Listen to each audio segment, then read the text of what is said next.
This video was produced for Newcastle Disability Forum's No Steps History Walks project, funded by the People's Health Trust using money raised by the Health Lottery, North East and Cumbria.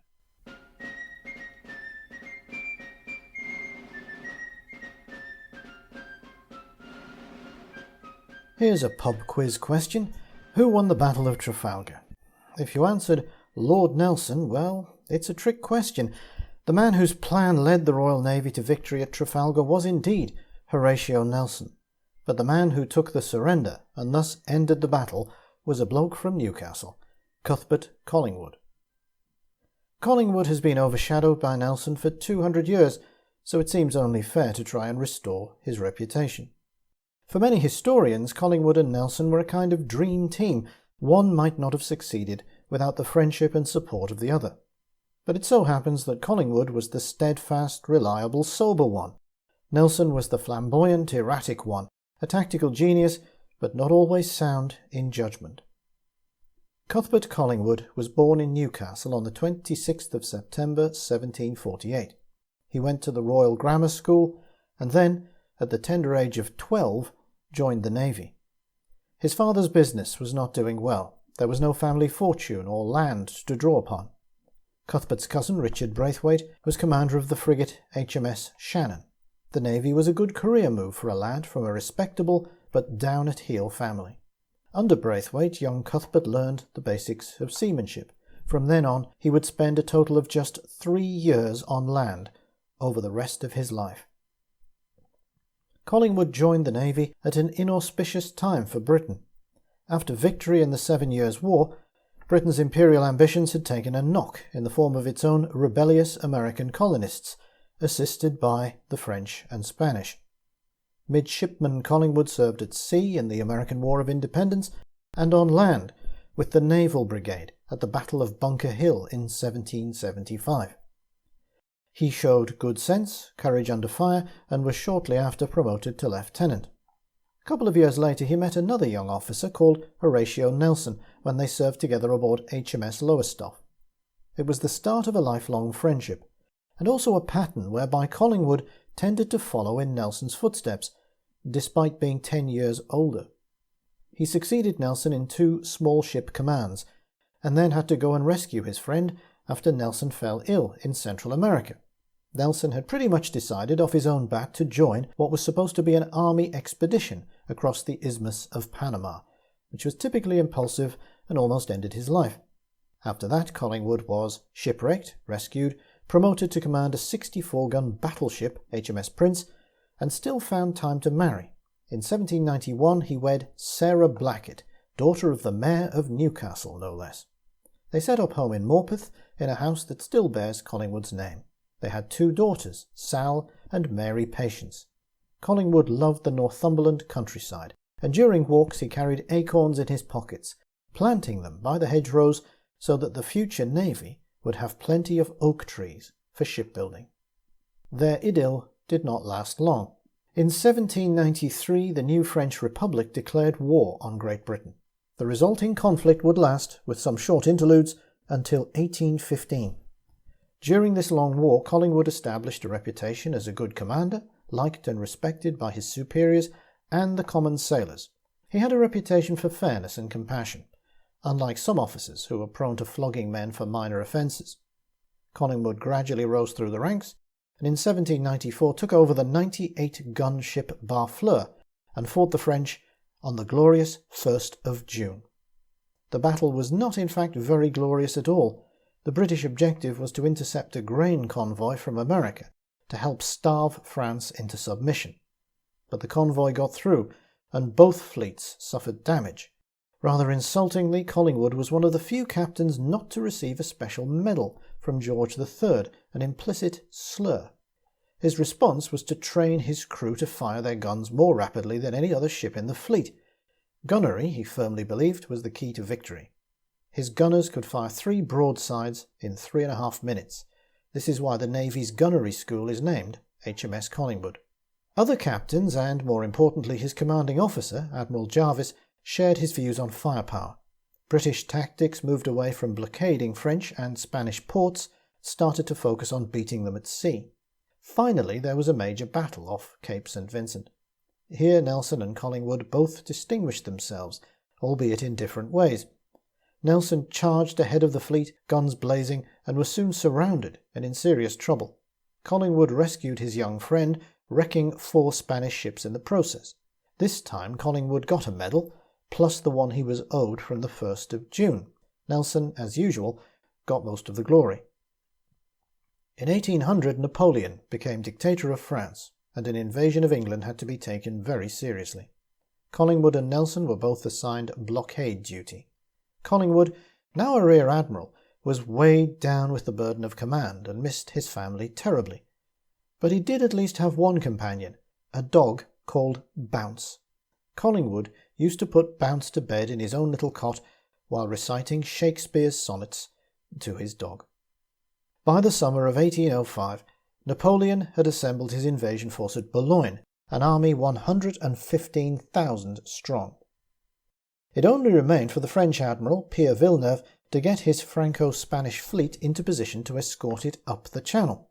Villeneuve succeeded in fooling Nelson into following him to the West Indies, only to turn around as soon as he got there and dodge back to Cadiz, where he was to join forces with the Spanish. Collingwood had a force of just 4 ships at Cadiz against 25 French, but he pulled off a masterstroke of deception. He raised various signal flags to give the impression that he was about to be reinforced by more ships just out of sight of the French below the horizon. Collingwood acted as if he was not outnumbered. Villeneuve fell for it and took refuge in Cadiz. By the time Napoleon had chivied Villeneuve into leaving Cadiz, Nelson had returned. So, on the morning of October the 21st, 1805, the combined Franco-Spanish fleet sailed out into the Atlantic to face the Royal Navy and determine the course of European history.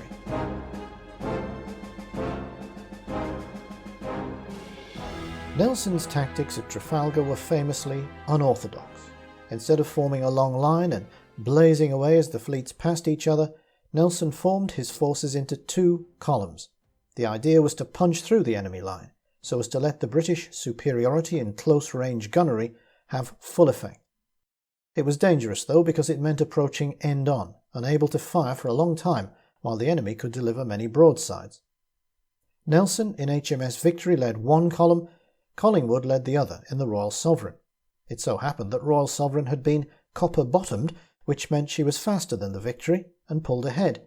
Nelson remarked, "See how that noble fellow Collingwood carries his ship into action." At about the same time Collingwood remarked to his fleet captain, "What would Nelson give to be here?" For the first time in their long friendship, it was the sober and methodical Cuthbert who was going in first. Collingwood had identified the Spanish admiral's flagship, the Santa Ana, and made straight for her. A French ship, the Fougeot, tried to intercept Royal Sovereign and fired the first shots of the battle. But Collingwood had disabled the Santa Ana before any other British ships had even fired a shot. He was then surrounded by enemy vessels, just like Nelson at Cape St. Vincent. The rest of his squadron came up to take the pressure off, but by then the Royal Sovereign's rigging was entangled with that of the Santa Ana. The battle unfolded as Nelson had hoped, with the British breaking the enemy formation and outgunning them, but the price paid by both sides was very high. Collingwood lost 50 men and about 100 wounded. Like Nelson, he walked up and down on deck in full view of his men, calmly eating an apple at one point. An officer standing next to him was cut down by a cannonball, and Collingwood was badly bruised by splinters thrown up from the deck. Nelson was less fortunate, shot by a sniper in the rigging of the French ship the Redoutable. But news of this couldn't be sent to the fleet. Black powder smoke made signalling impossible. At 2:20 in the afternoon, the Spanish flagship struck its colours. Collingwood received the sword of the badly injured Admiral Alava and sent his own captain on board the Santa Ana to take command. He then fought off a counter-attack by some French ships. Royal Sovereign's masts and rigging had been shot up and she was unable to manoeuvre, so a frigate, the Euryalus, took her in tow.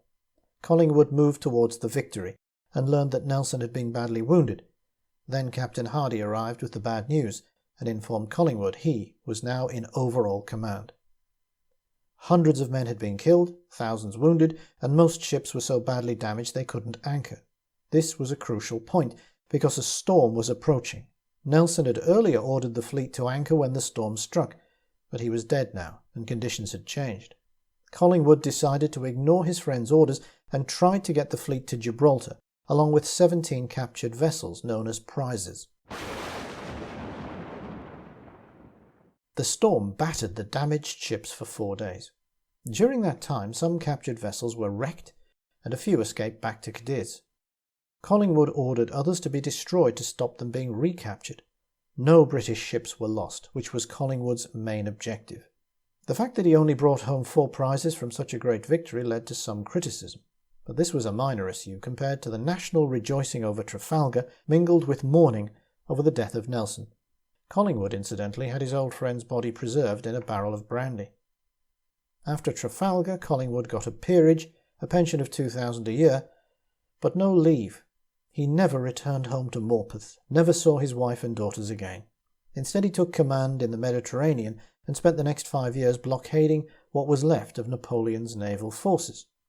Historian Max Adams, author of a biography of Collingwood, sums up his achievement as ensuring victory not by winning battles, but by preventing them. We know from his letters home how much he missed the Northeast and its people, however humble. In one letter to his wife he wrote, "Be kind to old Scott, and when you see him weeding my oaks, give the man a shilling." He also sent £20 to pay for a memorial to his old headmaster, Joseph Moyses. George III had been so impressed by the excellent English in Collingwood's dispatches after Trafalgar that he asked where the admiral had been educated. Then the king answered his own question, "I forgot he was one of Moyses' boys." Collingwood fell ill in 1810, was finally relieved of command, but died on the voyage home. He's been almost forgotten in the 210 years since, except in his native northeast. The grandiose monument at Tynemouth might have made the old sea dog smile, as he was never one for flamboyance. But he would be pleased to know that on the 200th anniversary of Trafalgar, school children in Morpeth planted 12 oak trees along the banks of the Wansbeck. Let's end with the words of the man himself. "Whenever I think how I'm to be happy again, my thoughts carry me back to Morpeth."